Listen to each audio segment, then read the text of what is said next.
This is Cog. Cog is a dwarf and a resident of the fortress called Paddleboats.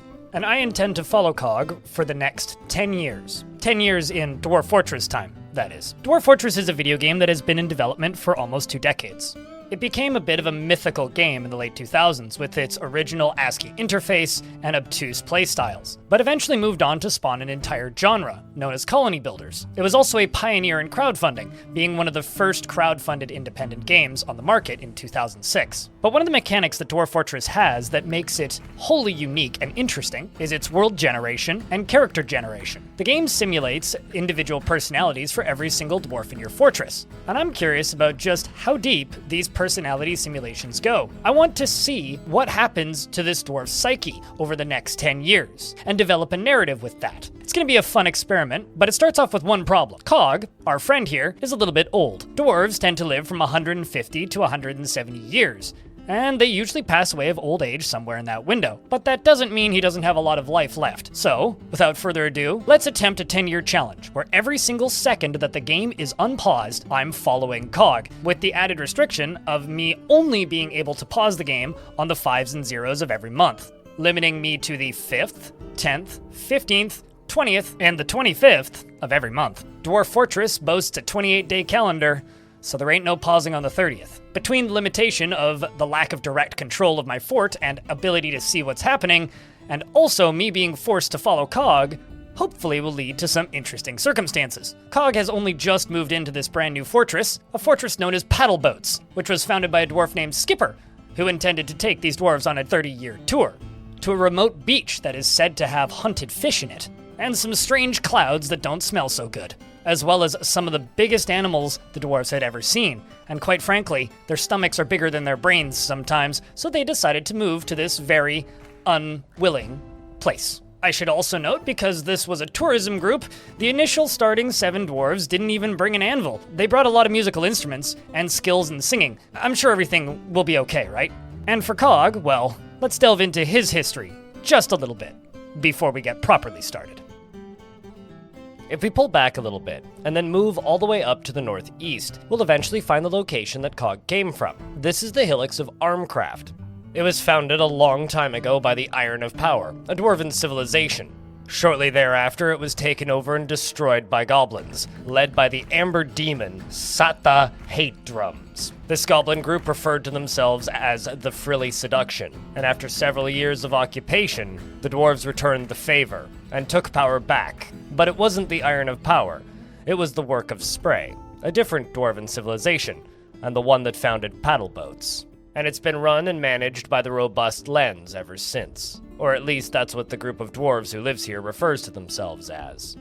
A hillocks is a surface farming settlement that many dwarven factions use to expand their reach. Once they've manufactured their mountain homes, they then build farming outposts to help grow the faction's population and extend their ability to assume more land. Most dwarven mountain homes tend to sit on the mountains, and this means that farming is hard to come by, whereas in these more lush areas that the hillocks form in, farming is plentiful. Armcraft was formed back in the year 14, but Cog would not be born there until the year 238. After living an exceptionally uneventful childhood, Cog was married to Servesh Paddlewalks, and with a last name like Tongue Portals, you can see why Cog would get along with such a lady. But because we can still see that here in Paddleboats, Cog is still listed as married, it begs the question, where is his wife, and why didn't she come with him? Upon a little bit deeper examination into legends, we find out that she actually died. It seems the goblins from the local vicinity invaded Armcraft many times. Cog himself actually fought in these battles, and so did his wife. Shortly after they were married in 306, both Servesh and Cog fought in the defense of Armcraft against multiple goblin sieges. And several years after they were married, in the year 308, Servesh was struck down by a goblin during one of the goblin raids of Armcraft. Cog would continue to fight for a few years before eventually moving into silent hiding, avoiding conflict, presumably. And suddenly in the year 384, Cog left his religion, the Dead Communion, which seems mildly familiar for some reason. Anyways, he also left the work of Spray during this time, presumably intending to move to some other dwarven faction, but instead rejoined the work of Spray as a member of the Ocean of Ashes, the founders of paddle boats. A sad history for a dwarf, but it's not too unexpected for dwarves from this region. Several of the dwarven mountain halls from their great histories have been taken over by goblin forces, with little to no chance of the dwarves being able to reclaim that land, as their population marks in the thousands. Clearly there's some vengeance there, and we'll have to work with that. So now I think it's time for that point in the video where I snap my fingers and put up a title card. Welcome to Paddle Boats, and the 10-year challenge of following Cog, a dwarf who's had a long history, and many tragedies abound, and likely more still, as is the way in the worlds generated and created by Dwarf Fortress. When Cog first arrived, it was the year 384, early summer. As I've been talking, time has passed in the background a little bit, and now it is late summer in the year 384. So what has happened to Cog since he arrived? Well, he almost immediately got caught in the rain, and actually has been dwelling upon this. This means that is a reoccurring thought. It's like the line that became a meme from the Telltale games. This person will remember this. But the Dwarf Fortress equivalent of that. Cog will remember getting caught in the rain, and will dwell upon it. And because the memory is colored in brown, it is a negative thought. Not a super bad one, it's not red or light purple, but it's still bad. Meaning he will be recalling that event multiple times over the coming months, and potentially years.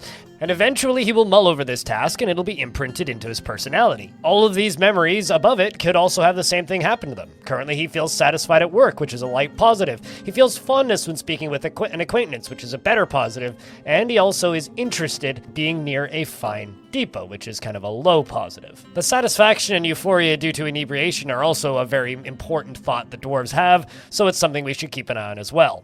And I guess he just doesn't appreciate art. Right, Cog. We do know that he's a flatterer and fearless, and also has good focus and high social awareness, so we should make sure that he's around other people pretty consistently. Because wouldn't it be cute if Cog could find a girlfriend at some point? And would you look at that? It's the 10th, meaning I can now pause the game. So in the background, I'm working on the construction of the fortress itself. I've kind of gone with this boats theme, considering we called it paddle boats. So I'm going to try and build like a boat and then like a shanty town around it and make it look kind of nice. So the poop deck back here, or the captain's deck, or whatever you call it, is where we are putting the tavern. And I'm simply building some furniture for that. Briefly checking in with Skips over here, and Skipper is getting along just fine. Overall, she seems to be pretty happy with her new role. The tavern and the boat went through a few different names, but we eventually decided upon the Salty Paddle. I thought it fit quite nicely, and we almost immediately assigned Cog as the tavern keeper due to his high social awareness. Checking in on him again, once we've unpaused, it appears that he's annoyed after sleeping in the dirt, so I guess we need to find him a bed at some point. But currently we kind of have more pressing matters, as in I don't even have basic fortress functionality set up yet. First we have to dig some holes, and it seems like Cog is trying his hand at fish preparation. Woo! While it might be a terrifying evil ocean, it's still an ocean, and thus has fish. Well, it's a skill as good as any. Hope it makes you happier, Cog. Considering he's still grouchy when getting caught in the rain, and he hasn't even started mulling over the dwelling upon yet. He's also annoyed at the lack of chairs, so we'll keep that in mind, although I've mostly remedied that with the tavern. Fortunately, his current personality annoyances are very minor, so it's likely we can sort that out by getting him a drink, using one of our fancy ivory goblets that we brought with us, and then allowing him to create some art. While I know he doesn't care about it, he is a skilled engraver. It's something that he'll find satisfying even if he doesn't enjoy the end result. And now I'm beginning to believe that he's protesting. His first piece of art was an image of 2 oysters. And when we delve into his preferences, it's very obvious that he, well, hates oysters. Why did you move to the ocean, Cog? No matter. It's still raining outside, and I'm sure that's great for everybody involved. Cog is rapidly becoming displeased with his existence here. He's now trying to attend a meeting. This means that he wants to go yell at somebody in charge, or cry on somebody in charge. This is a task that is carried out by the highest ranking as existing noble in the fortress that is currently available. In this case, that would be Skipper, the expedition leader. Otherwise, it would be your mayor, or a baron, or a duke, or even a king, or alternatively assigned religious leaders. Once the meeting is complete, you can see that he cried on somebody in charge. It allows the person in charge to get a happy thought, generally involving empathy. If they have low empathy, it won't help so much, as they feel sad for the person who is upset and yelling at them. And it also allows the upset dwarf to gain some happy thoughts back, in this case, relieved, which is a very positive mental state for a dwarf to be in, allowing them to hopefully recover some of the negative moods that they've got swimming about in that old noggin of theirs. 15 days later, the first trading caravan arrives. and I've since assigned Cog to be our broker. This will allow him to get some training in other abilities, mostly appraisal. But also, I've been told that trading dwarves can get some intimidation and other general conversational skills alongside of it. I also did this as a mechanical necessity, as it would make it easier for me to click on the trade depot while the dwarf runs past it, so that I can start trading. Believe it or not, running a fortress with such a narrow field of view is actually getting a little bit tedious for me at this point, but absolutely doable still. Once the diplomacy icon appears, Skipper runs off to go take part in the meeting, and I also quickly noticed that the outpost liaison from the mountain homes, who takes part in these diplomatic discussions, seems to have quite the love life. What an interesting character. I guess he does travel a lot for work. Shortly after the diplomacy section is complete, I then begin moving items to the trading depot. We don't have much to trade at this point, but it'll get us started. It's been becoming very apparent that it's very hard to play even remotely optimally when you only have control over a single dwarf. While I can click on workshops and stuff to queue up jobs as they whiz by, it's never the most accurate, and being optimal with my time is becoming very difficult. Cog moves to the trading depot, upon my orders of course, and begins his first round of trading. Traders make a small profit, it's the best I could get, and since it's the 5th in early mid-autumn, I can set up the first few beds. Cog, you'll have a bedroom in no time. Clearly he's still upset on his lack of sleeping space, as he immediately runs off to attend another meeting with Skipper, before going back to touching up his skills in craftsdwarfship. I was starting to feel some pressure to make him stay happy, as he had moved down to the least happy dwarf group, up in the top left, so I got those bedrooms designated and quickly assigned him one of the initial starting bedrooms, with as much furniture as I could cram in. While you don't need to assign bedrooms manually like this, the dwarves will eventually claim them. I like to often know exactly who's sleeping where, and this is just an easy way for me to keep track of how many bedrooms I still need to make. Delving into his recent thoughts, we can see that we're still majority positive, but he's still grouchy, dwelling upon being caught in the rain. Thankfully, he also has some positive recent memories. Specifically, he made a friend, and now remembers discussing his problems with them. He also is delighted remembering watching performances. He also has the positive memory of improving appraisal for the first time. Learning a new skill is always a good way to push a dwarf back into the realms of happiness. But in his old age, this seems like it might be a struggle. Cog is currently outside gathering some plants, and I think now's a good time for us to skip ahead a little bit. We've got the basics set up in the fort after all, and things are kind of coming along nicely. We started the fort back in spring, and we've made it all the way to fall. Cog arrived in the summer, so he's been here now for almost 6 months. Let's jump ahead a little bit. When the next interesting event happens, I'll slow down time again. It is now the 22nd of Slate, mid-spring, in the year 385. When I left you, we were in late autumn, 17th of Timber. And let me ask you a question. Have you ever played this game? How do you feel about aquifers? I know a lot of people love them, myself included, and a lot of people hate them, myself generally not included.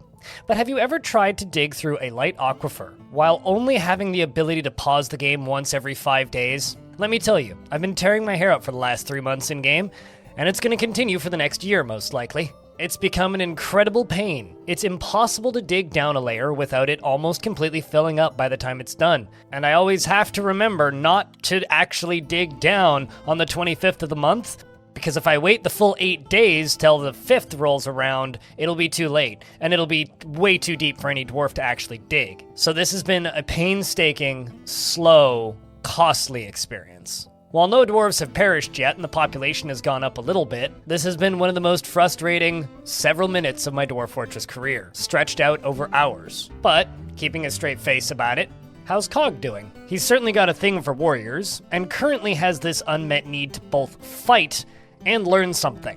I think he's telling me he wants to learn some martial arts. He's also been satisfied at work, frequently euphoric due to inebriation, and has been interested in many tastefully arranged tables. He's still grouchy about the sky water, but I'll be honest with you, it's nothing in comparison to my grouchiness about the groundwater. There's so much of it. Fortunately, Cog has generally turned around. He's still in the bottom 3 most upset dwarves at this moment, but I think with a little bit more work and allowing him to just simply do the things he wants to do, we'll get him to a place where he's less upset all the time. And quit being worried about not being able to acquire anything. You just acquired a nice leather robe. In fact, you made it yourself. Construction of the fort is going well. I've got a kitchen set up down beneath the tavern. We've also expanded our stockpiles and scattered workshops about the place. Cog himself is becoming quite the brewer. He's also thrilled about his very good bedroom. Since you last saw it, it's now been fully furnished and has smoothed walls. Cog, on the other hand, is more interested in consuming his prickleberry seeds roast, while he continues to dwell upon being caught in the rain. Dwarf Fortress also has this nifty little memories tab, where you can see all of their notable reoccurring thoughts. In the summer of 384, he was grouchy, dwelling upon being caught in the rain. He was relieved when discussing his problems with a friend. And of course, he was satisfied after improving his skill in appraising. And of course, he can still remember the first blissful feeling he had when he slept in his own bedroom. It only took like 6 months for me to get that one sorted. And he was also delighted remembering watching a performance in the tavern.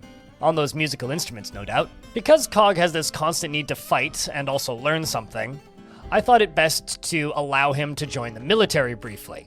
While we don't have many weapons to go around the place, since I've been unable to locate any source of metal so far, with, the whole waterlogged digging tunnel problem, I figured that getting to practice in hand-to-hand punching sessions, think boxing or wrestling, would go a long way to improve his general thoughts about existence.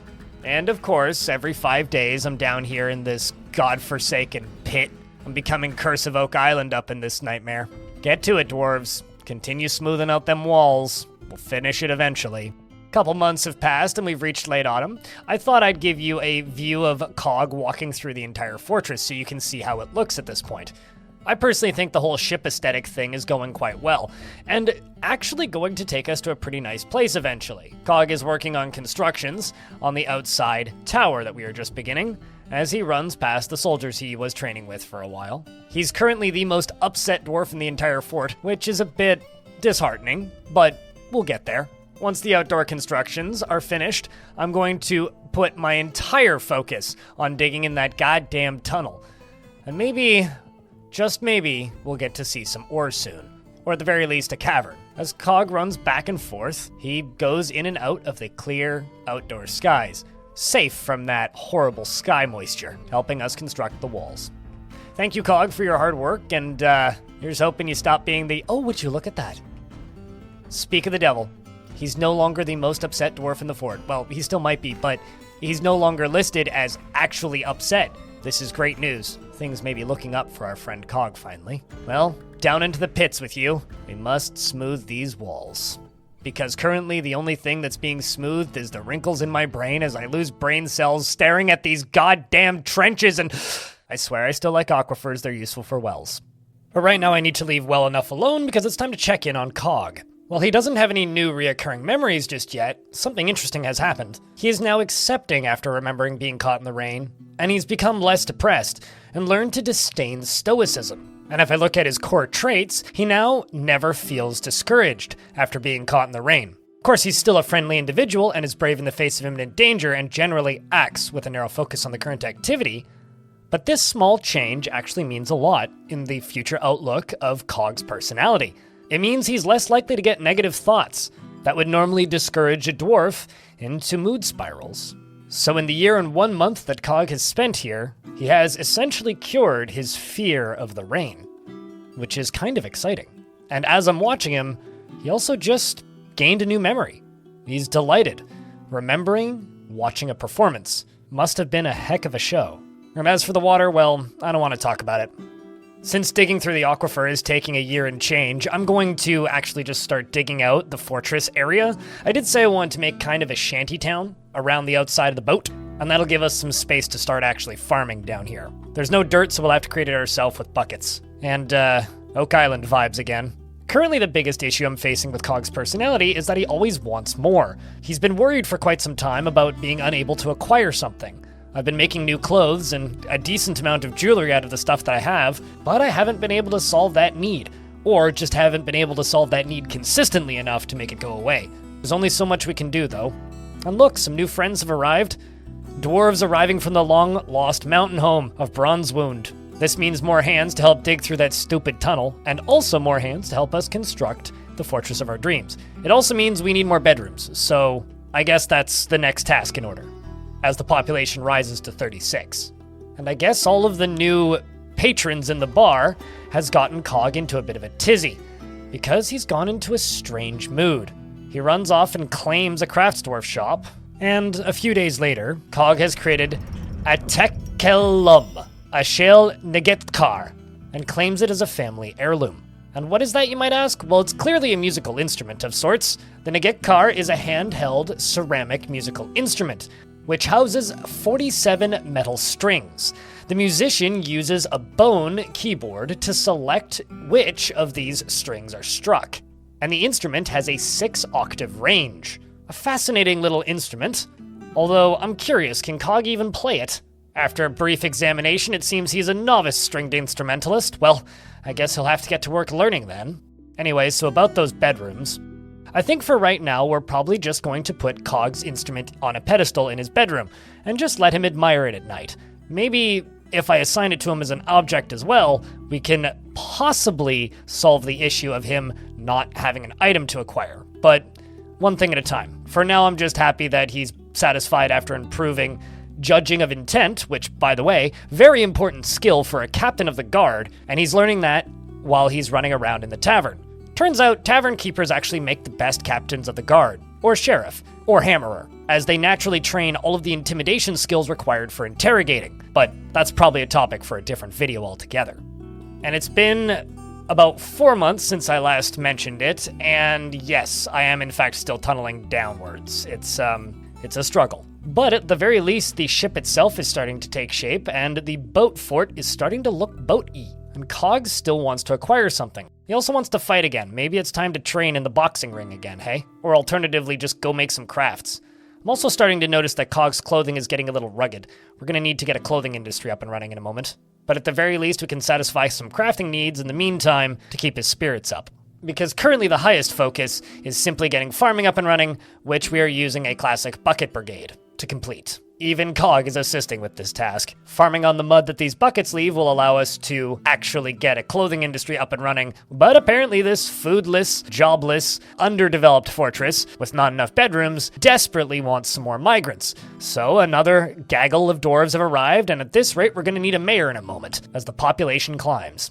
Not quite, though, because we're still below 50 dwarves. 50 dwarves is the point where dwarves begin electing a mayor. Checking in with Cog, it's currently the 28th of Galena, late summer in the year 386. That means Cog has been living in this fortress for just over 2 years. And I'd like to point out something that I think is interesting about his old head noodle here. He has gained 2 additional core memories since we last checked in on him. These 2 new core memories are satisfied remembering creating an artifact, and blissful after sleeping in a great bedroom. Seems putting his artifact on the pedestal in there has worked wonders for him. I wish it would work wonders for the puddles in the basement. And just as I was going through the process of setting Cog up to trade once again, in the mid-autumn of the year 386, a beautiful thing happened. A glorious moment. We have discovered an expansive cavern deep underground. Thank the miners, I can relax.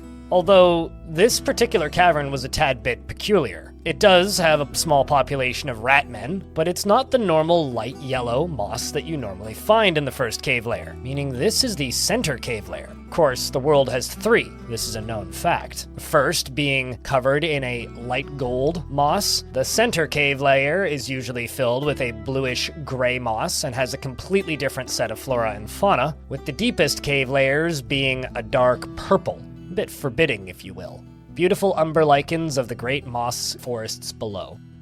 I ain't gonna be able to spot threats coming, so it's time to begin the fortifications of the caverns, so that we can exploit them with minimal threat. And even Cog gets his hands dirty and assists with the construction. While we were doing that, we found a deep pit. This is a great drop that leads to a lower cave layer. I'm sure we can find a use for that at some point. And I noticed something kind of wild while we were constructing. I saw 2 dwarves in the fortress that had armor. I also noticed that the population had gone up from 47 to 59 in the past couple weeks. What in the world happened? I selected the dwarf as we ran past them, the one in armor, and paused as soon as I hit the 5th of the month, and this is kind of wild. Etur and Kib, a peasant and a metal crafter, they were both guards of the trade caravan. They had 2 children, Asmil and Etur, their 2 daughters. And while the trade caravan was parked in my fortress, they had a baby. This caused their 2 children to show up as immediate migrants, and the whole family to move into the fortress. I didn't even know this was possible. I'm not sure if it's an intended feature, but it's certainly fascinating. If you've ever seen something like this happen in your fort, let me know. I would love to see other situations where dwarves immediately join a fortress upon having a child.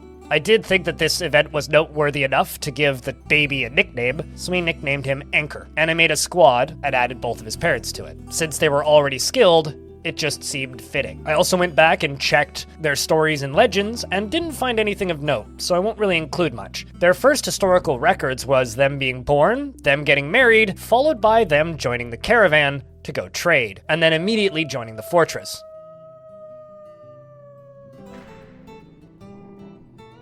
The were-hyena Fothill Asmarisile has come, a large hyena twisted into humanoid form. It is crazed for blood and flesh and its eyes glow violet. Its sepia hair is long and wavy. You will know why you fear the night. So in a normal fortress, I would simply jump to where it is and lock the door. But it's the 9th of Timber, and I can't unpause. All I can do is click OK, and then listen to the fighting sounds until they stop, and hope that nothing horrific happened. So, be brave, Cog. Moments later, the date moves over to the 10th and I pause. Oh, also apparently we elected a mayor. I guess I get to deal with that next. As for the combat situation, there is a dwarf in the mix, as well as a child. The dwarf is Morul, who is one of the few friends of Cog. That's very distressing. Although she is fearless, unfortunately she's weak. I was able to click on the lever and give it a pull during the fighting, and it looks like the bridge is shut. But the population has dropped by 1, meaning I think I squished somebody. It was at 59 when the were-hyena arrived, and now it's at 58. Yet no dwarves have been noticed dead, so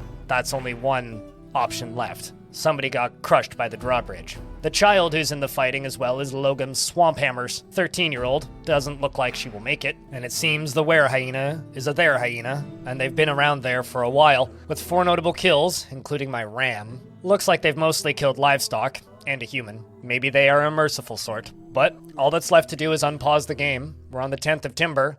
I have to wait until the 15th. And time passes very slowly when there's things happening that you can't see. If stuff starts to appear to be bad, I can always lock the door and stop Cog from leaving. But for the time being, all I can do is wait. And as time passes, the clock strikes the 15th. I can cautiously go and peer at the damage that's been done.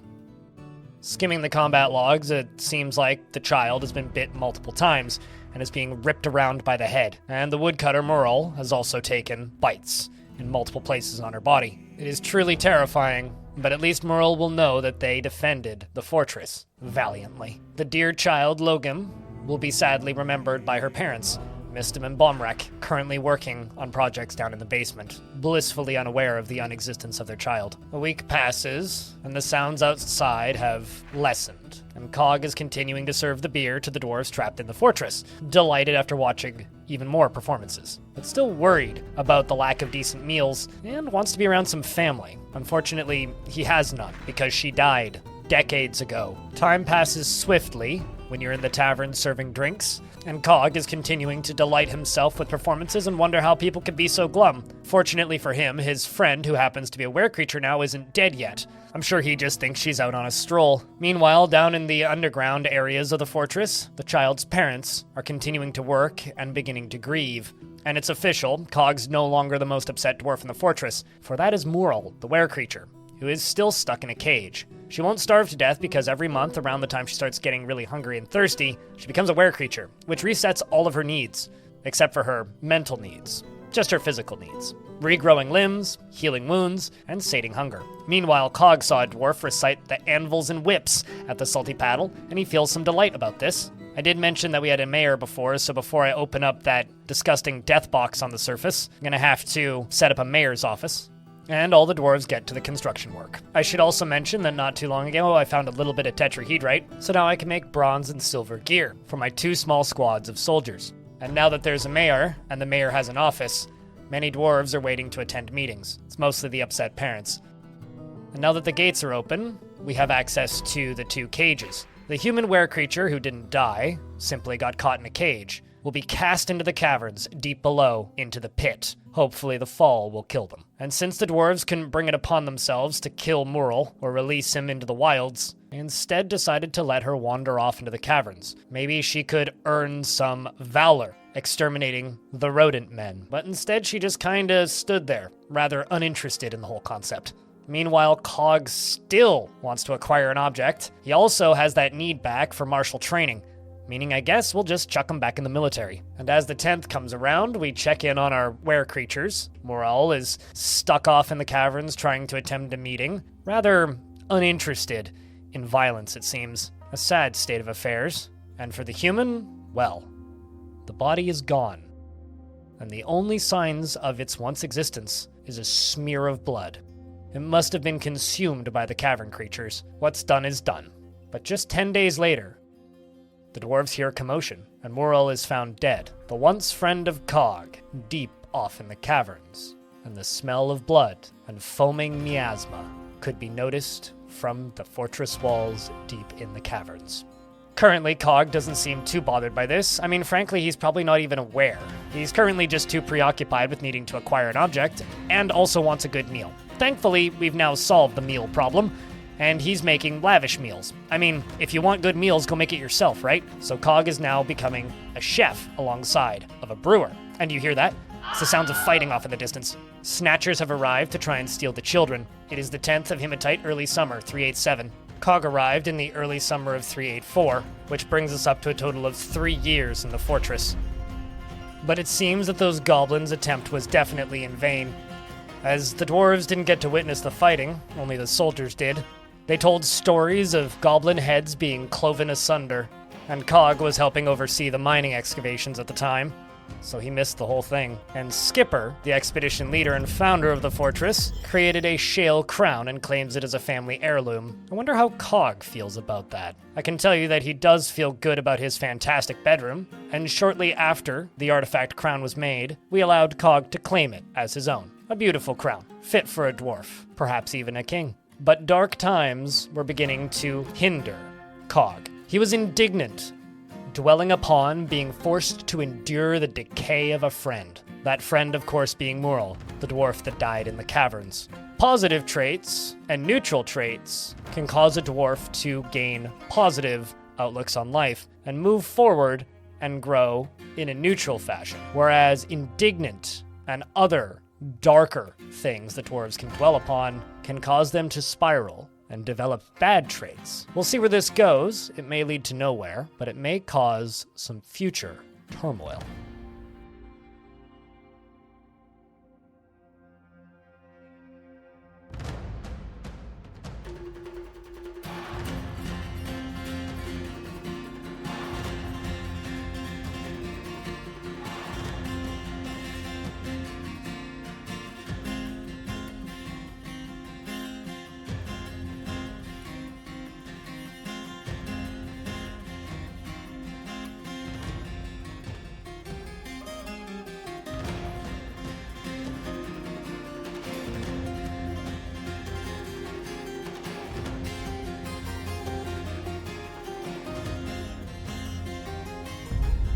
Well, ain't that a pain? Our goblin neighbors decided to send a vile force of darkness to attempt to claim our lands in the name of their demonic overlord. To which I have to respond with, this is hardly a vile force of darkness. It's more like a mild force of annoyance. Being completely honest, I was shocked when I saw this army show up because it was so tiny. You may have also noticed that I've been invading some things, mostly just stealing books, because Cog wants a library. He really wants to learn things, especially in his old age. Since he reached 150 years old, he really feels that there is much knowledge yet to be gleaned from the worlds outside of paddle boats. There was also tales and stories of times long past, the great kings of the work of spray, something to do with the old laws from back when. Stories have been shared around the tavern many a time, especially from visitors. Oppressive laws from times long past, roughly 250 years ago. As a matter of fact. Great kings, long past, cast away these laws, and Cog, being no spring chicken, vaguely remembers tales of these laws, and wanted to do some research into exactly what they were. The neighboring dwarven faction, the Iron of Power, had recently changed their entire leadership structure. Many dwarves had gone missing. Cog was concerned that perhaps this is a similar story. Or perhaps these old laws could prove a benefit somehow. No matter, we still have these goblins that need dealing with. Since we actually have armor on our soldiers, I think we should just simply ungoblin these goblins. Alright, plain evil, it's time to be denied your request for parley. Cog is still indignant, but at the very least he is content after putting on well-crafted items because our clothing industry is now up and running. The fortress has expanded quite considerably as well, with upgraded kitchens, food variety, crafting options, and furniture, as well as many guild halls. And of course, the population has grown quite considerably as well. After the screams on the surface died down, the soldiers report not too much issue. What the traps and cage traps didn't kill and capture, the dwarves simply decapitated. Although unfortunately one of my dwarves got injured and left their baby outside. I suppose we'll have to go get him. Several children were found dead, and that's just what happens when you are managing a fortress with such a narrow field of view. But let's dig into Cog's psyche currently. Where does he sit? Back in 384, he learned to disdain stoicism, which from what I can tell has caused him to get into a lot of arguments because of his hateful nature. In 387, he produced masterworks, and became resentful after being forced to endure the decay of a friend. So now he disdains stoicism and is resentful. But we'll have to take a break from reading that because an Etten has arrived. This is Azrul Astustos, a great humanoid monster with 2 heads. Once again, all I can really do is unpause the game so we can see a miner has been found dead. And now that the 20th has rolled around, we've jumped up to the scene of the crime, and it appears that there is one dwarf standing there with an Etten underneath them, and several more dwarves have been found dead. Well, there isn't too much I can do here, unfortunately, aside from station the military and then continue following Cog. But at the very least, the creature seems to be critically wounded. We'll just have to hope for the best. Cog does love his jobs, really likes his brewing, and he's become a legendary engraver as time has gone on. Skilled brewer and planter and a competent herbalist. And not a bad chef either.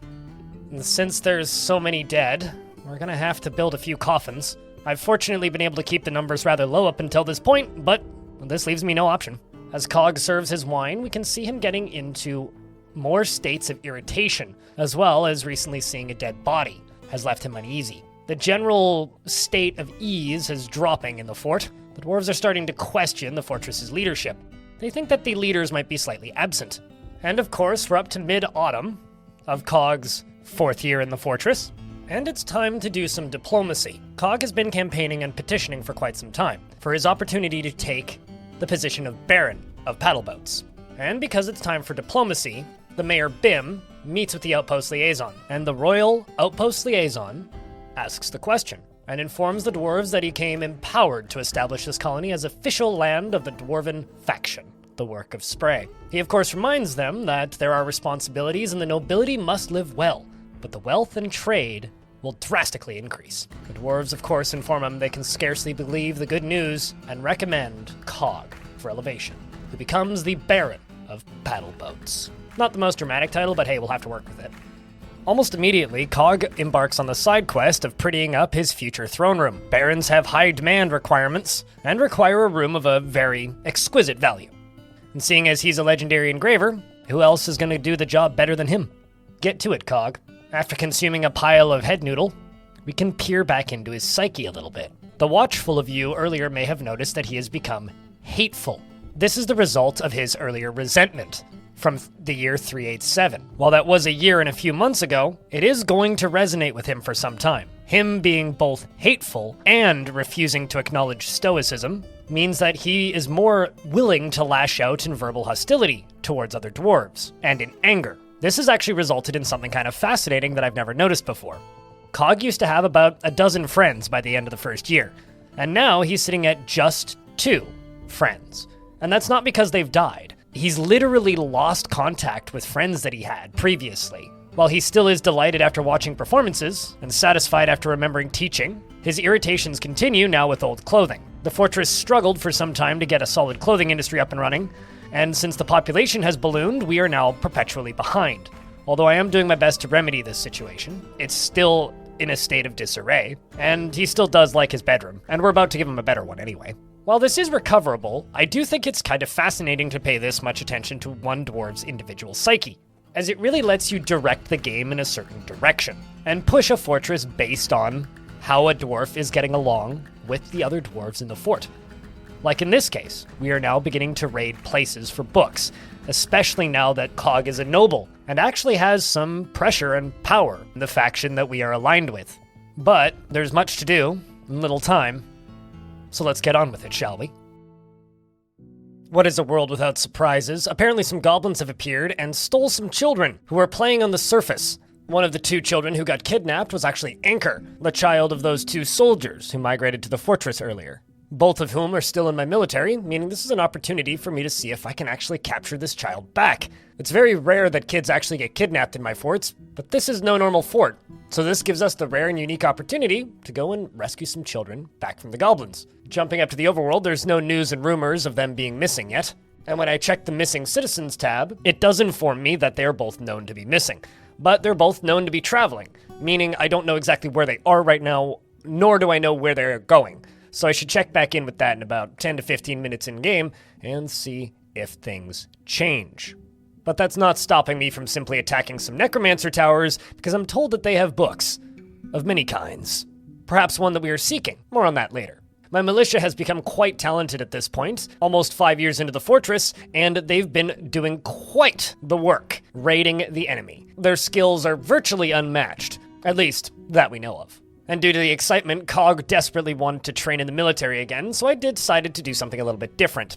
You can actually link zones together, meaning you can take a hospital zone and link it to a dining hall. You can make a barracks and link it to a tavern. You can make a library and link it to a barracks. And then that zone is used as part of the library or the barracks. You could also take a prison and link it to a tavern, and then the prisoners will be served alcohol. And because of this linking system that's in Dwarf Fortress, it allows you to be very flexible with how you use different zones. In this case, I made a very, very small barracks along the top layer of tiles in my tavern. And then using the little plus symbol, I linked the tavern to the barracks, allowing Cog to both socialize and watch performances and also do some individual training, allowing him to work on his wrestling while also getting the amusements he needs to not go nuts. Because of the amount he's been arguing recently, and his friends disappearing, he's not in the happiest state once again. After glancing at the overworld moments later, I realized that I could send out a mission to save the children. And this is the results of it. The dwarves immediately cross the haunted waters and sneak in undetected. And the plain evil and the squished hex completely missed the dwarves. Not only did they steal multiple books and some livestock, but they also freed the 2 children who were stolen. Cuddle and Anchor have now both been returned to their families. 'Tis a beautiful day indeed, and Cog is celebrating by grabbing his pickaxe to work on a personal project. In Cog's throne room, he's digging some stairs down. We're building him a personal library for his own personal collection. And since ground has been broken, Cog returns to the main library to continue reading with the rest of the dwarves. The beginning and dish must be a cookbook of some kind, and there is nothing so important that it's worth telling a lie. Well, we'll have to remember that one for the future. He's also getting some core memories remembering reading books, which is always a good sign. And as Cog finishes the book he's reading, the years move forward. Past year has done quite a bit for Cog's personalities. The arguments that I mentioned before have been getting worse. He is satisfied after entering nobility, that's a pretty major change for him, as well as having mandates met. I actually scheduled those in the manager's screen. He's also been happy after remembering bringing somebody to rest in bed, someone who was injured and had to go to the hospital, but still resentful upon getting into those arguments, and actually afraid after experiencing trauma. The trauma was seeing a goblin die, which happened some months ago. One of the Snatchers that didn't make it into the fortress, unfortunately. Speaking of Snatchers, another group have arrived, and it is the 10th, so we can see what's going on. It seems that Burr Brimspider was one of the goblins leading the charge, and I guess in their anger, having lost their last round of prisoners, they decided to make another attempt. Didn't go so well for these thieves. But Cog wasn't concerning himself too much with the goblin thieves. And from my perspective, I was just concerned about the fact that he had literally no friends left, especially after the last few sieges and the various other happenings around the place. Cog's mood was more or less at an all-time low. Not the lowest it had ever been, but getting there. And it all started back when he got caught in the rain. There's memes about this, but the real catalyst here was being forced to endure the decay of a friend. I wonder how much he's scratching his nose right now. The main project I had in the works at the time was constructing a floor over the magma sea by draining a whole layer out. It was slow going, but in the process we discovered some walls encrusted with gems. And because Cog perpetually had that need to acquire object, I figured it was valuable and wise to just simply mine out as much as I could get my hands on. Because diamonds make for some very valuable jewelry once encrusted. And Cog was still working as the tavern keeper, as well as his other duties as broker, and now baron. He would attend meetings, serve booze, and trade annually. It was honestly a pretty good rotation for him, because even though he had no friends, he was fortunately compensating with the other satisfied needs. In Dwarf Fortress, you don't need to satisfy all needs all the time, just most of them most of the time, and the dwarf will generally stay in a state of decent mental stability. But our overambitious mining attempts seems to have awoken something. An echo of a forgotten divine retribution. Deep within the rocks, nearby the gems, no doubt. And once again, it's only the 23rd of Timber, and all I can do is wait and see what happens. Cog continues about his day, enjoying the performances he's watching. The dwarves really seem to like reciting the meanness and the imperial future at the Salty Paddle. I wonder if that's some sort of political commentary, or a commentary about the civilization as a whole. I mean, it was written in the work of Spray, after all. And then as the 25th comes around, I move the camera down towards the gems. It seems whatever this divine creature was, it was a swordsman, and it had equipped a jagged pale metal sword, as well as a jagged pale metal shield and some armor. We're gonna have to get that melted down and crafted into something, sooner rather than later, hopefully. The dwarves were able to kill the creature without too much effort, it seems, and it looks like the chief medical dwarf was actually able to strike the swordsman in the lower body with her copper pick, and the severed part flew off in an arc. Cut it clean in two. Well done, dwarf. Well done. But that won't stop our mining efforts, so get back to it, dwarves. Even Cog agrees, saying that in life you should work hard, and then work harder. A little bit of grind set there, I think. During the commotion of the Forgotten Retribution, the dwarves were continuing to raid towers of the necromancers, with mixed success. The success of these raids was rather crucial to Cog, as he'd learned a few things from rumors about the old laws, and at the age of 151, life begins to feel short, and in any way, if it can be extended, it's probably best that the dwarf goes about doing what they have to make sure that they can continue to rule and remain alive and in power. Even the goblins were beginning to feel shaken, sending more small raiding parties to fend off the dwarves and their successes. Fortunately, the traps were very effective, and the few ones that did make it to the fortress generally never made it into the fortress. And the ones that did wished they didn't. And when they walked into the entry tunnel, they would be swiftly filled with bolts and turned into a pincushion. Or should I say, a bolt cushion. Cog's mental state was functional. While he was still depressed, he wasn't at the level of being heavily stressed or haggard. So no matter how bad his mood got at this point, it would always be possible to recover it. And for anybody watching this video right now and thinking, why don't you just use mist generators? Well, for me, that would kind of go against this project. Mist generators are something that I often use when the fortress is large, and there is a lot going on, so it's simply impossible to tend to every single dwarf's needs. Whereas the whole journey and goal with this fort is to just simply tend to one dwarf's needs and kinda the rest of the fortress be damned. I think that this kind of possibility space of large portions of the fortress getting upset without my ability to track them is exciting. And I guess Cog agrees in a way, because he does feel that those who attempt to conceal their emotions are vain and foolish. He must not be a big Star Trek fan. Sorry, Spock. And by Cog's orders, the sieges of the towers continued, because progress comes with knowledge, and knowledge isn't free. And the squads of paddle boats were becoming the pinnacle of dwarven strength. And as for the engineering projects down below, the paving of the Magma Sea, preparations were being made to begin flooding it, to turn the majority of the lava into obsidian. But there was still large amounts of mining that needed to be completed first. And as Cog was giving the orders, a ruckus began in the tavern. Without a moment's notice, teeth began flying, and a dwarf was dead. Minutes later, it was an all-out brawl. Blood and viscera flying, teeth being dislodged, and limbs being snapped. All of this was caused by a dwarf who had one drink too many and began brawling under the influence. Blood and vomit was everywhere, and it was all hands on deck to get the dwarves into the pathetic excuse for a hospital that they had. The hospital had been neglected for quite some time, seeing as it wasn't ever really needed, but this had now changed. Fortunately, the surgeons got to work, and it was a bit of a bonding moment for both Bim and Cog. Bim, the mayor, wasn't involved in the fighting at all. Cog was, but didn't get any injuries, and they were both carrying the wounded citizens to and from the hospital. It was the first time they really got to know one another. The perpetrators were given their long sentences in prison, and as far as the fighting goes, Cog had to punch a child who tried to murder him. Or so he insists. It was in self-defense, of course. It took a little bit of time for the bodies to get cleaned up, but sooner than later, the tavern went back to normal, and Cog went back to his usual habits of serving drinks and listening to stories.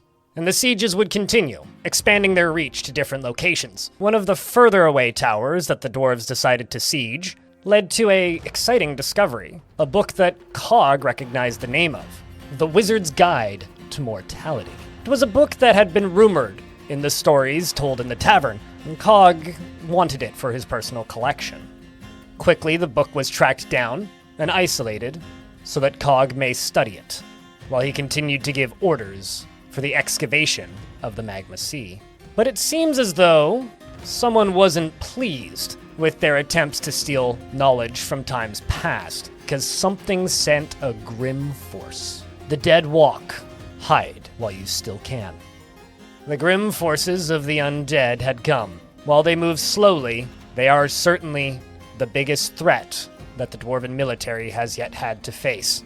Preparations were made and the dwarves scampered inside, and the undead forces chambered towards the fortress. Cog continued serving drinks throughout the siege, but commotions could be heard in the distance, and as the 25th of Granite, early spring, rolled around, I went and checked, and now it's very hard to tell who are mine and who are theirs, but for whatever it's worth, my population has stayed the same during this siege, so it's safe to assume these corpses all belong to the enemy.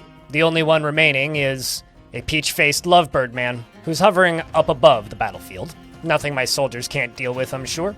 With the siege broken, it was time for some celebrations, and Cog continued to do what he did best, telling stories and serving drinks. But during this time, Cog gave orders to finish up the hole that he had dug underneath his office, or throne room, whatever you prefer. And a few items had been placed. Some bookshelves, some floors, of course, as well as a pedestal and a table. The book was assigned to the pedestal, so that Cog could study. And whether it be faulty leadership or my own absent obliviousness, dwarves began disappearing, mysteriously. And while there's many things you could blame this on, I'm pretty sure it's just the excavations and the paving project down by the magma. As it is a dangerous job, and I can't actually look at it, so it's hard to, actually control these dwarves you don't understand. Anyway, a Cyclops showed up. This one's Oko, Osmor Dracu, Sorganamost. What an ugly mother. The influential duty, eh? Well, I guess your live streaming career is over now, friend. Not much of an influencer now. I'm sure we can catch you in a cage or something. Back to memorializing the mysterious disappearances, Cog ignores the Cyclops' existence and moves down to his private office, and brings with him the mayor, as he wanted to show her what he'd discovered of the old laws. And since the dwarves had melted down some pale metal, Cog gave the order to make some book bindings, so that he could make some copies of this book once he finished studying it, to distribute around the fortress, of course. And moments later, Cog collected the book from the pedestal and sat down to read it. And as he lifted his face from the page, his skin turned a pale purple. Cog had discovered the secrets of life and death, and obtained immortality. Necronomicons are placed around the world in Dwarf Fortress, written by necromancers. They contain the information that is written on slabs that demons use to bind themselves to the world. There's some late-game adventure mode spoilers there if you want to dig into it. I'll link to the wiki down in the description. But in Fortress mode, if you acquire a book with the secrets of life and death, and a dwarf reads it, they become a necromancer, allowing them to resurrect the dead, and also gain eternal life. Cog really wants friends, and the ability to not die, and maintain his rule, and also to reinstate the old laws. For my interpretation, in Dwarf Fortress Legends, the old laws was when the king of the Work of Spray was a necromancer. Before he was killed, he kept on issuing, quote, oppressive laws. He also systematically rejected any religions that were not his own. And Cog believed in this mindset and train of thought. And after some convincing, the mayor Bim also read the tome and became the second necromancer in the fortress. Bim also had a spouse who was mysteriously absent. And after the two of them finished reading the Wizard's Guide It was one of the best feelings she had since she remembered being elected for her second term as mayor, and her and Cog began speaking to one another. It began with Cog discussing the concentration that he needed in order to read that book, and it made him feel fond because he finally had made a new friend. Bim and Cog decided to create and admire art and began engraving the floors with stories of the fortress. Cog says this is a masterpiece, and I'm very satisfied. Bim, being less of a carver, didn't have the same level of satisfaction, but was excited to see Cog's satisfaction. Cog created the mountainous phrase, a masterfully designed image of two dwarves. The image, of course, was the symbol of the work of Spray, and I'm sure Cog used some stylistic licenses to make it the two of them. I finished up some work, he says, and that was very satisfying. And Bim responds with, I saw a dwarf recite the anvil and whips at the Salty Paddle, and I feel some delight, which also happens to be one of Cog's favorite poems. She was excited, remembering performing that poem as well. Having become friends, they would remain down in Cog's private library for quite some time, as they began telling each other stories. After a couple of months, Bim and Cog decided they needed to leave, and go back up and acknowledge the surface once more, and get some new clothing, which they'd heard had begun construction after their orders. It is also worth noting that necromancers cannot eat or drink, and thus will begin to gain the negative thoughts of needing alcohol and having a good meal. The benefit here, however, is if they're standing in a tavern, and there's a tavern keeper assigned, the tavern keeper can serve them alcohol, and will prioritize the dwarves that need it, including necromancers. So even though they don't have the ability themselves to go accept drinks, I'm sure someone can pour one down their throat, having more or less the same effect. And Cog decided to make himself useful in his break from study, and engrave some memorials, before he goes back to putting away his shoes. But it was time for Cog to begin spreading the knowledge to the rest of the fortress, so he returned to his study, alongside of Bim, with a choir, shortly after they'd given the orders for rapid expansion on the Magma project. And without a wasted moment, Cog grabs the choir, grabs the Wizard's Guide to Mortality, and begins to make copies, soon to be bound in pale metal. But playing with dark secrets of old attracts dark forces of magic. The bronze colossus Gurthu Axmodgostus Lesmaloyon, I'm definitely saying that correctly, has come.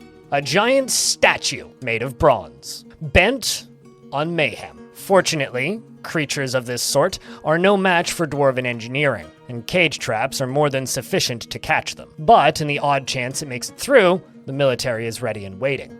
Gurthu the Hail Whips, enemy of almost everybody in the world, would assault the fortress. Timing for this was terrible, because the dwarves were currently absent, taking over the Laborious Hollow. The Laborious Hollow being a small cave north of the work of Spray's strongholds. And as for the Bronze Colossus, well, the cage traps were enough. Not a single dwarf was harmed during the assault, and they now had a beautiful hood ornament for their great ship. At this point, the only tasks Cog was completing, aside from the occasional hauling job, is engraving and orderlies. He likes taking people to rest in bed, and engraving is his best skill. So whenever he needed to deal with a craft, I would simply tell him to engrave something. And whenever dwarves got injured, he was one of the first to go rescue them. Also, because if somebody happened to die, maybe they would get re-alived suddenly. After all, the old laws had returned to the work of Spray. And Cog has been living in the fortress for 6 years. Some of the dwarves were rebelling. Cog was suspicious after having his mandates ignored, but it's possible that the discontent was coming from the ambitious projects down below, and the discontent also caused Bim to not be elected for a third term. And no matter how strong the dwarves got, the hordes of goblin stupidity continued to assault them. Offended by their pathetic ability, the dwarves rushed out to attack, but quickly it was obvious this siege wasn't going as well as previous. Dwarves were appearing dead, and Cog would rush to the battlefield to try and assist. Collecting his shield, an artifact buckler he'd been using for some time, he went and joined the squads to see what the results of the fighting were. Vomit littered the surface, and some of the dwarves appear to be testing their new skills that they learned from the books that Cog himself had copied. Cog was more concerned with bringing the injured down to the hospital, but things were getting strange in Fortress Paddleboats. In the hospital, there was several dwarves who had absolutely no business being alive. They had been resurrected by the new necromancer recruits. Poor souls forced back into their bodies by enthusiastic necromancers who only recently learned how to use their powers. This resulted in many failed attempts and successful attempts on the surface. And Cog had found a diagram scribbled into one of his books by someone long past. A knowledgeable sort. It included a cage, some fortifications, and a lever. Cog would use this tool to bring back some of the dwarves who unfortunately passed during the fighting. Necromancers will only use their abilities when under extreme duress, meaning when they are in combat. I've put Cog into a squad, and I have him stationed in here. I put a dwarf onto the pedestal, well, the corpse of a dwarf, onto the pedestal, and when the lever is pulled, a zombie, who is hostile, is released in the hallway. This makes all of the dwarves immediately go into combat. Forcing the dwarves into combat makes them resurrect any bodies that are nearby. In this case, the two on the pedestals. One of them immediately gets decapitated, as it clearly wasn't friendly, and then resurrected a second time as an intelligent undead that, well, ain't so useful cause doesn't have a head. And the other one appears to also have been a failed attempt, lacking its intestines and ability to brain. But with the stack of injuries, there would be more opportunities to experiment. Cog was sure of this, and it didn't matter how upset the fort became, for once you were undead, how much of a threat could you really be? You don't feel anything anymore, after all. Many dwarves were missing, and there was miasma everywhere. But more attempts must be made to resurrect the dead. And after giving the order to have the lever pulled, one of the bodies stood up and walked away. A great success for Cog, with many more to come, he was sure. And the spread of knowledge in the library continued. And as you watch the background, you'll start seeing necromancers walking around. Necromancers that are not Cog, really playing with fire here. And be it good or bad, more fights broke out. Tantrums were happening quite consistently, due to the general unease in the fortress. And as Cog would move around, he would move in and out of different fights, resentful after getting into an argument. Some things just never change. Cog felt the military deserved a better barracks instead of just training in the hallway, so orders were given to create clear glass decorations for it. And the experiments continued, with mixed success. And those pathetic attempts from the goblins to take paddle boats by force continued. Little did they know that the place was becoming their worst nightmare. But the dwarves had bigger plans, and successfully conquered the laborious hollow. Cog was no longer the Baron of paddle boats, but the Baron of the laborious hollow. The reason the dwarves took over this kobold hole is because Cog was unhappy with the name Baron of paddle boats and wanted to be the Baron of something with a better name. So he became the Baron of the laborious hollow, more fitting of an immortal author and great spreader of knowledge. And the calendar continues to move forward. Cog didn't have much left to lose. He was disgusted after a delayed punishment of a criminal, afraid after experiencing trauma of his own creation, and horrified after being attacked by the dead. Once again, stress of his own creation. The trauma from the year 389 had a positive effect, and Cog learned to value harmony. Cog decided to spend more time with Bim, and try and actually create something that lasts. A form of harmony, if you will. Harmony like water and lava into obsidian. Cog is 152 years old. In life, you should work hard, and then work harder, is rapidly becoming his favorite saying. But dwarves keep appearing dead. Doesn't matter how long ago the last attack was, there's always a new source of them. In this case, the deaths were caused by cave crocodiles coming from the caverns. Having discovered one of the final layers, cave crocodiles and crundles have become an issue. Well, best get a door placed there and lock it swiftly. Still, it's been too late for some. Fortunately, the crocodiles have now been dealt with. A couple children got eaten, though. Cog doesn't feel anything and claims everything is all right, putting up a brave face, because the caverns have been turning on the dwarves for some time now. The Forgotten Beast box has come, a giant scaly raccoon. It has 4 short horns and it squirms and fidgets. Its eyes glow scarlet and its crimson scales are large and overlapping. Beware, it's deadly blood. The Crimson Raccoon, a threat that can be ignored for the time being. And as the rumbles in the deep continue, Cog is reading some sort of satire. It's called Victory by the Human. that couldn't be possible. He still wants to acquire objects. The few times I've seen him satisfy that need so far in this playthrough have been when he acquires Masterwork clothing. So I guess we should get another couple batches up and running sooner rather than later. Certainly rings true in that he's still irritated, dwelling upon wearing old clothing. I've had a calm period for a little bit, and I've been actually able to get mostly caught up on the housing situation, building these small structures for houses. And the water project and draining the magma sea is getting along. It's taken some time, but it is getting there. Plenty of work left to be done, though. The captain of the guard also now has a new outdoor prison. Well, underground prison, but open-air plan prison, for the number of crimes that have been committed in the fortress, as well as a new office and bedroom, as well appointed as we could afford. And that great scaly raccoon has attacked the back door down in the basement. Fortunately, it isn't toppleable, so the creature will simply sit there until it is distracted by something else, or until we find a way to kill it. Cog is still spending much of his time in the library, studying as many books as possible, and as he's finishing reading through his current tome, screams and crashing is heard off in the distance. It appears that several things have happened here. Some blind cave ogres discovered our forgotten beast, which were swiftly killed. Once they had fallen, however, a necromancer was wandering past, witnessed the commotion, and quickly resurrected the blind cave ogres, who proceeded to completely obliterate what was left of the forgotten beast. So now there is not one but two giant, rotten, blind cave ogre corpses standing at our back door. And we can see it through fortifications. Excellent. Thank you, necromancers, for your service. Every time a dwarf tries to enter this cavern lair, which is where the majority of our farming is happening, they will now run away in fear. But like anything, life goes on, such as memorializing the many ghosts that now inhabit the fortress, such as Zuntir, the ghostly dwarven child. I decided to take a stab at killing the undead ogres using my Marks dwarves. Middling success. It was very effective training, though. And all in the background, another mild force of annoyance had arrived. Well, something else we'll have to deal with now, I suppose.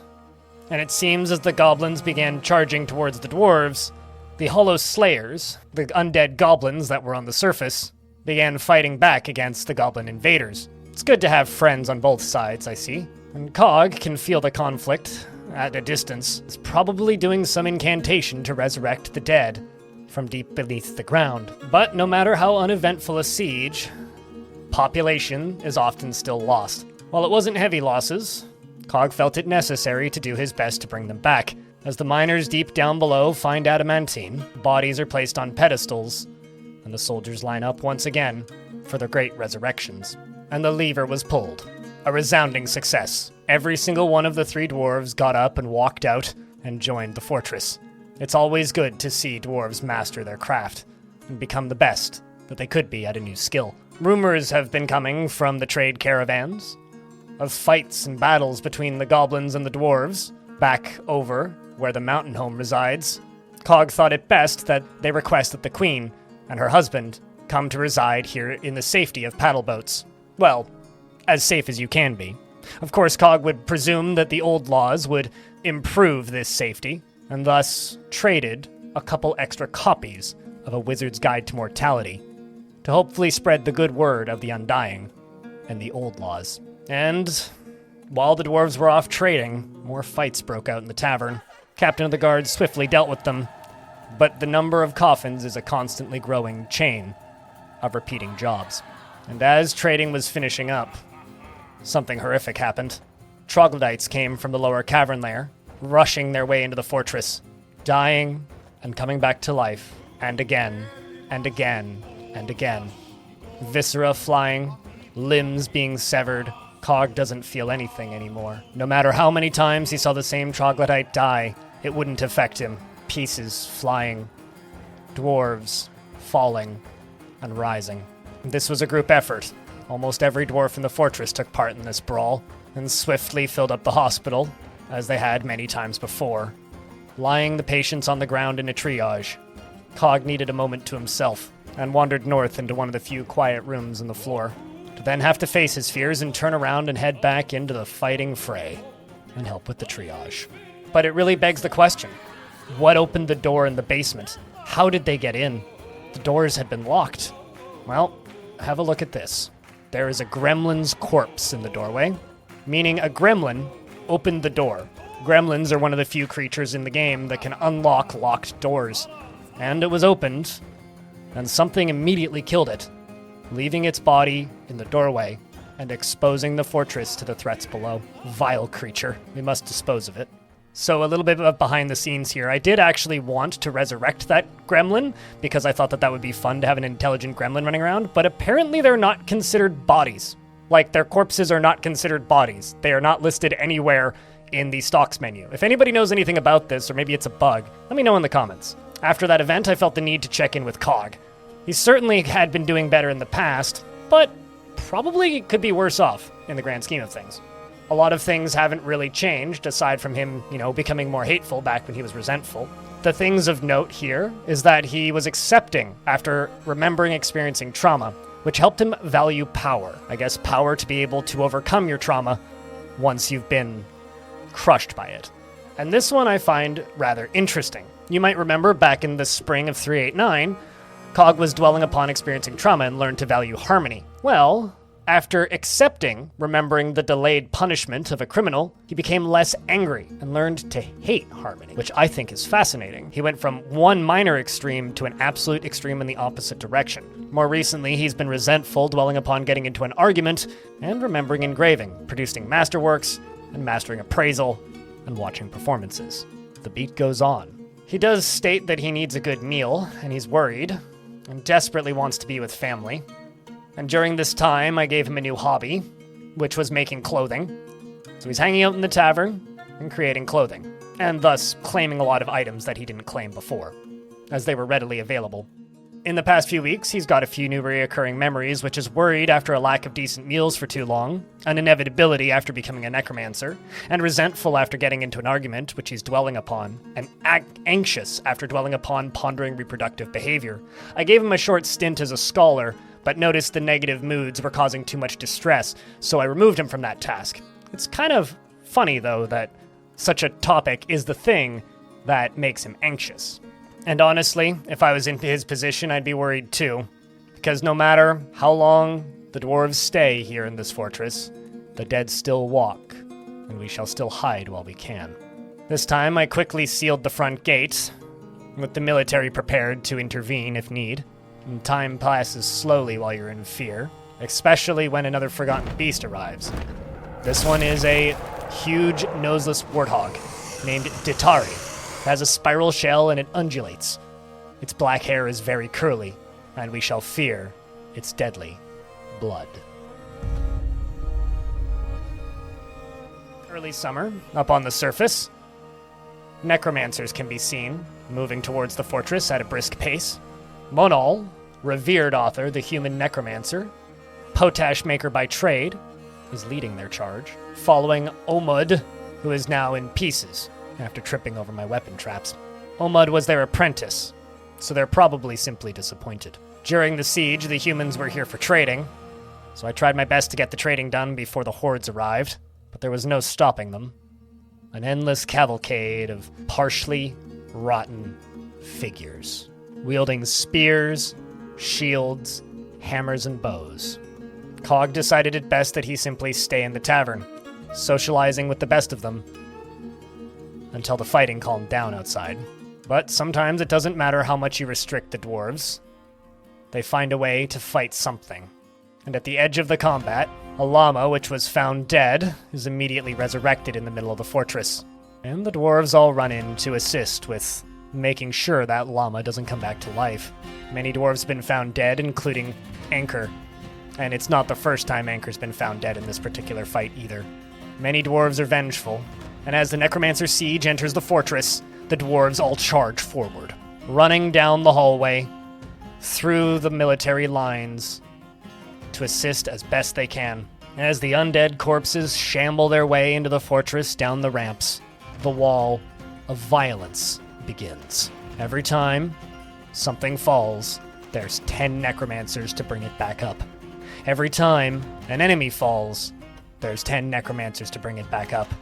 And every time something is severed, there's 10 necromancers to animate it.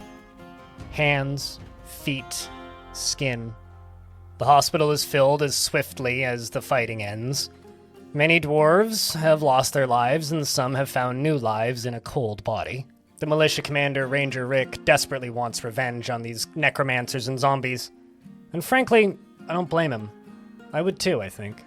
Luckily, Cog made it out of the fight more or less alive, wandering past the animated corpses of the friendly troglodytes. Shamblers, we've been calling them. And the surface is quite the sight to behold. After that fight, many friendly zombies now populate the surface. Any goblin horde that tries to assault this place is gonna have a heck of a surprise. But right as he moved to the center of the tavern to get a little closer look at the performances being presented, rumblings from the caverns began. The forgotten beast Tatari, the abyss of miseries, was fighting with the blind cave ogres. It was likely that the cave ogres would take yet another beast, but we could never be so sure. This is still a problem that we're desperately going to need to sort out at some point. And Cog simply began listening to the stories told by the great bards of paddle boats. And the militia continued to rise in stature and power, and the numbers of zombies, some of them even necromancers, liches I call them, continued to populate the fortress. And Anchor is now an immortal child, forever imprinting the memory of their mother and father's joining of fortress paddle boats. Kib, his mother, has passed away of old age, and Etur is the champion of the fortress, one of the greatest warriors we have ever had the pleasure of training.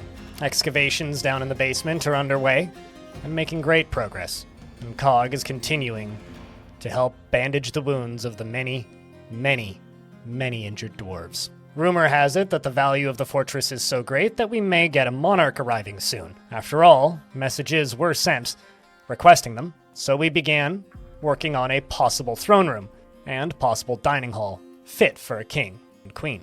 And Cog is referencing those places as an artisan and their materials and the tools that shape them.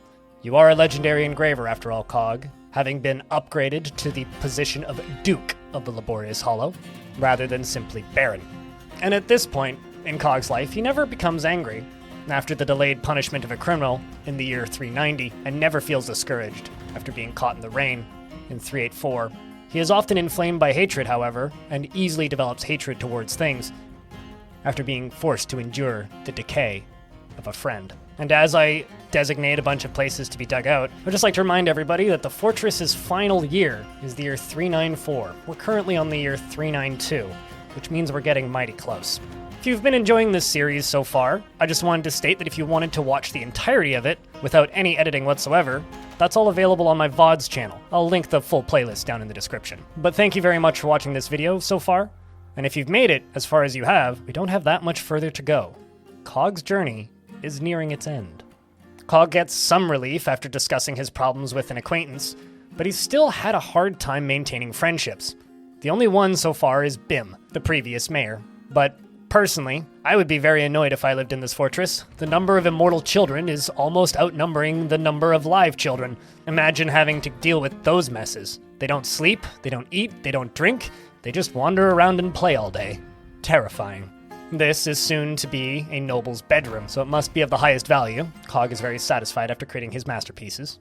And if anyone here is wondering just how effective a defense force of a bunch of standing human zombies is, well, the Minotaur, Od Ostoza, has come. A great humanoid monster with the head of a bull.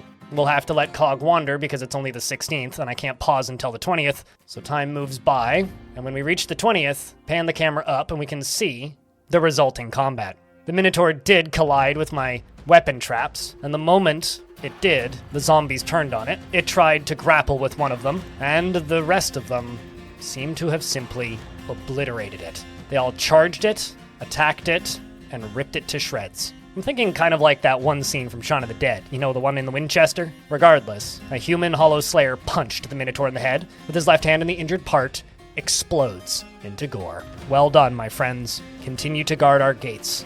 Excavation continues around the ship fort. I really want to fill it up with water before we hit the 10-year mark. And Cog is continuing to educate himself on the histories of the fortress after hearing a dwarf tell the story of a previous queen. And for the first time in Paddleboat's existence, some elves arrived. They also informed me I wasn't allowed to chop down trees, which I found rather amusing because I hadn't chopped down a single tree in the last 4 years or so. So that won't be a problem. Cog also clearly discussed his problems with the elven diplomat. As you can see, he just discussed his problems with an acquaintance, and the only other person in the room is this elf, which is kind of funny if you think about it. He's just trauma dumping, I think. Our preparations were just in time. Our ruler has arrived with a full entourage, and we now have a king and a queen. The queen rules the faction, and the king is simply a consort. The king must be a terrible husband, as he never feels lustful passions. How is he going to help her make any children that way?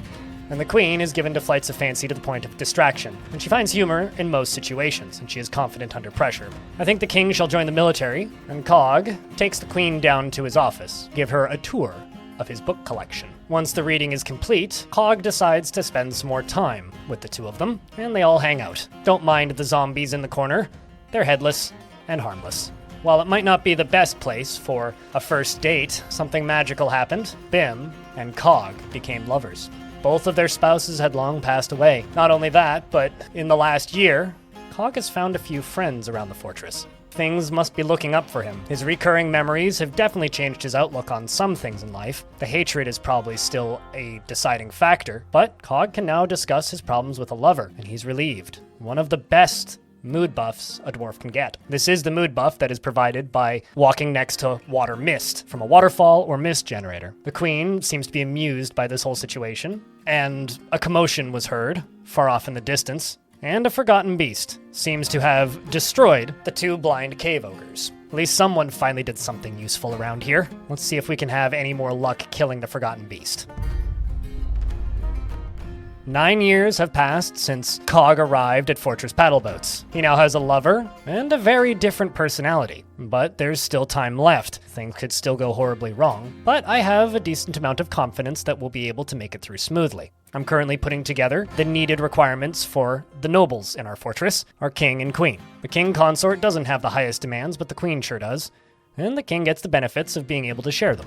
Cog still has this high need to be with family, but he is focused. Something that has been very helpful to him is his recent lover, Bim Night Palace, the former mayor and fellow necromancer. I guess they're truly putting the romance in necromancer, because the two of them decided to spend some time together. The doors were sealed, and they began talking. Bim says, "I talked to my lover, and I feel tenderness. She's had a harder life than Cog has in many ways, with unrest, dismay, sadness, frustrations, and restlessness, as well as worry, but occasional excitement. She was almost crushed in a mining incident not even that long ago, and has the same old clothing woes as Cog does."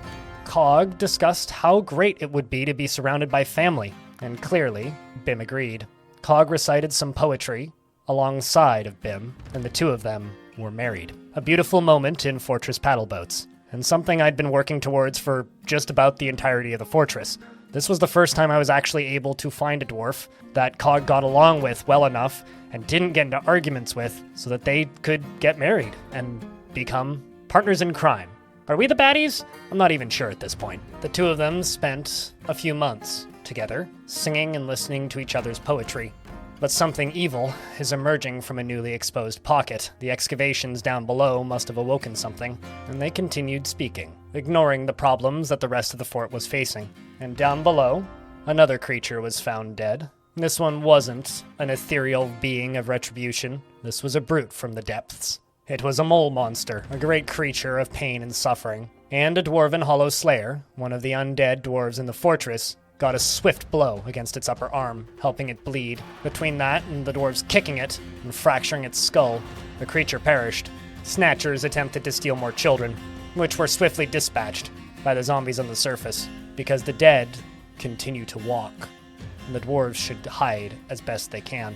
The unfortunate reality is these zombies, being undead, are neutral with other undead entities, so our surface defense won't be particularly helpful. Cog insisted to his newlywed that the queen should join them in his office and wait out the siege. This one could get gnarly, and they thought it best that the most important dwarves in the fortress remain in a space of safety. The zombies passed through the defensive undead crowd with ease, and fighting broke out. Some dwarves perished, but most of them still stand. The intelligent undead are far stronger than the unintelligent husks that the necromancers keep sending. So Cog found it safe enough for the three of them to leave. And it does appear that in the spring of the year 393, Cog and his wife got into an argument. Or maybe it was Cog and the queen. It's hard to say. but it was at some point in that window. The great excavation projects down below in the depths were nearing completion, and a new project had been formed to flood the layers beneath the boat, around the rim of Fortress paddle boats. And Cog wanted some training. While he would still train in the tavern as he has before, he wanted a suit of armor of his own. So Cog, his newlywed, and the Queen all suited up their armor and began training in the tavern while being served drinks. A few months passed and training was over. Cog had learned some basic swords skills, and that was enough for him at the time. Focused, with a new vigor, he moved to complete one of his longest-term projects, and lowered a layer of obsidian down into the caves, and with great excitement, fire erupted from the underground. And as the smoke cleared, the only thing left to do in this project was to dump the water and pave the magma sea. It would be a tomb for Cog, a final resting place, a tomb fit for an undying creature.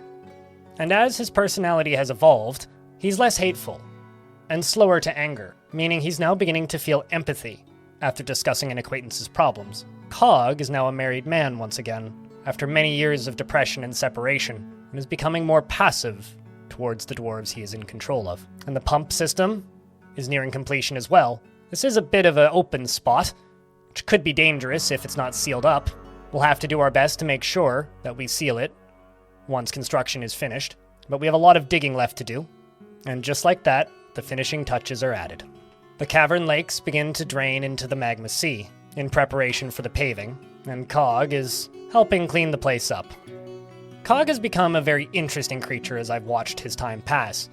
He started off as kind of a neutral entity, veering towards hatred and anger, slowly became a almost unrecoverable creature, falling into the worst drells of anger and obsession and constant arguments. But since getting to know Bim better, he seems to have turned and has become a much more passive leader. Passiveness that the vile forces of goblinness will never fully understand. And as has become custom, the dwarves more or less ignore the siege and continue their constructions, because it's most likely that the human zombies on the surface will deal with the siege, because there's no way I forgot to close that drawbridge. Unfortunately, I definitely forgot to close that drawbridge, and trolls had entered in from the surface.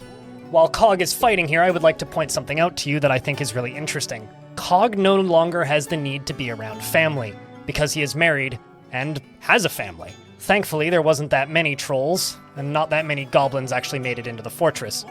And as the 10th rolls around, I prepare the front hood ornament for the great boat, and peer up to the surface and see the problem. Well, I suppose that means that the only option I really have is to station my soldiers up at the top, and we'll let them deal with the goblins. They can't be that bad, can they? As the fighting calms down, some migrants arrive, despite the danger. Constantly impressive, to be honest. And those eerie clouds continue to drift by. I know that I've kind of ignored them throughout this fortress, but honestly, they turned out to not really be that bad. They would just make dwarves slightly nauseous when they were touched by them, and they would vomit a little bit. Not much worse than just getting cave adaptation. They're still smelly, though. And as early spring rolls in, the small project on the surface begins pouring water as Cog pulls the lever. And metaphorically, paddle boats set sail into oblivion, or eternity. The miners begin to pick away at adamantine, and the king's tomb is finalized. Cog pulls a lever and allows the final torrent of water to fill the basement to finally finish paving the magma sea, and Anchor, the dwarven child zombie, creates a gift for the queen, named Avid Karlig, and it is made of shale. It is mid-spring, and Cog is putting the finishing touches on his tomb. And as he reads Pathways to the Dwarf, he is reminded that he's lost his ability to truly be a dwarf. A possessed creature, more dark entity than dwarf itself. But he seems to have earned his happiness back, now being one of the happiest dwarves in the fortress, thanks to his recent wedding. And as the water fills the cavern around the ship, the calendar moves forward.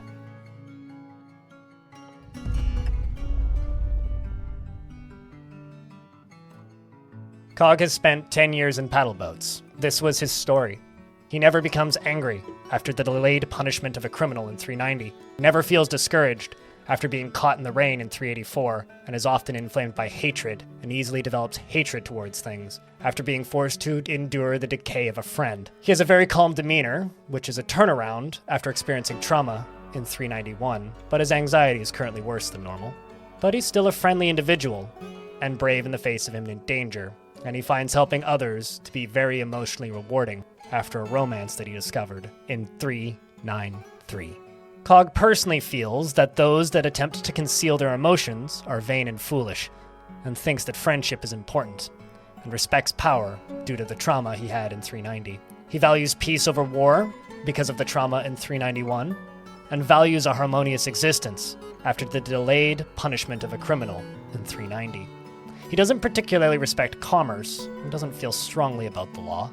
Perhaps that is why he doesn't mind the delayed punishment of the criminal. And Cog will live on in Fortress Paddleboats, a sympathetic creature who's made his fair share of mistakes in a fortress that is far from perfect.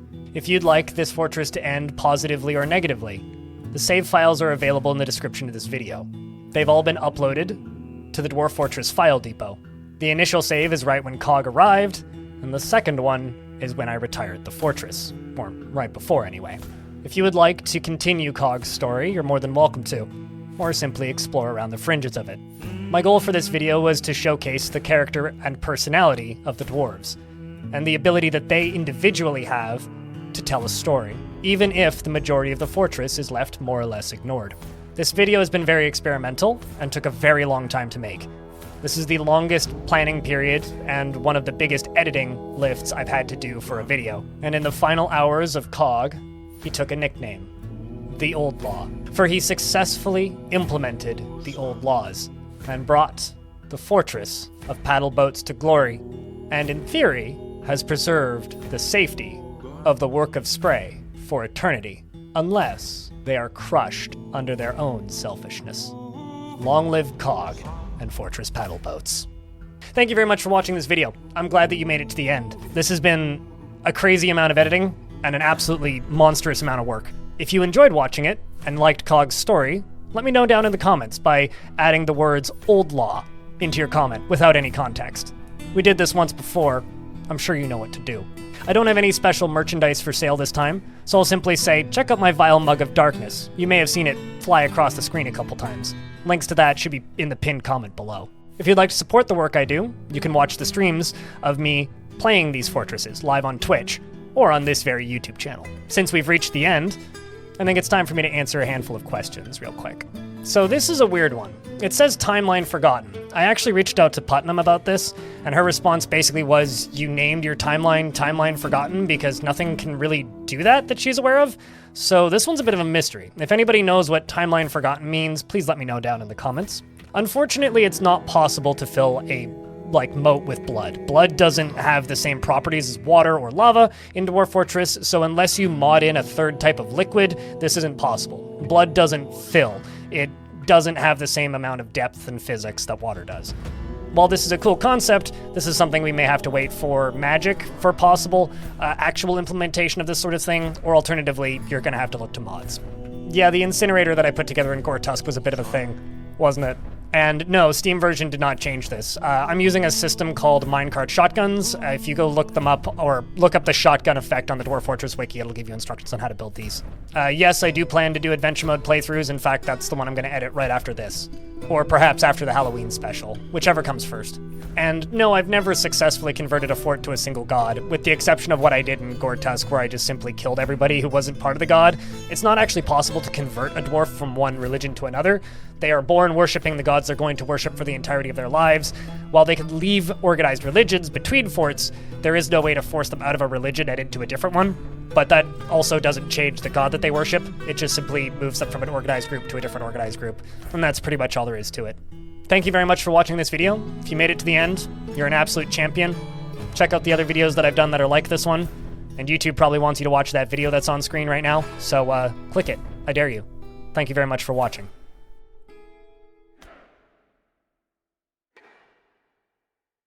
Bum,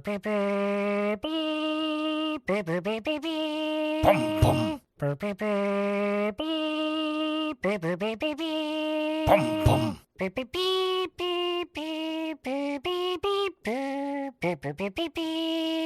bum.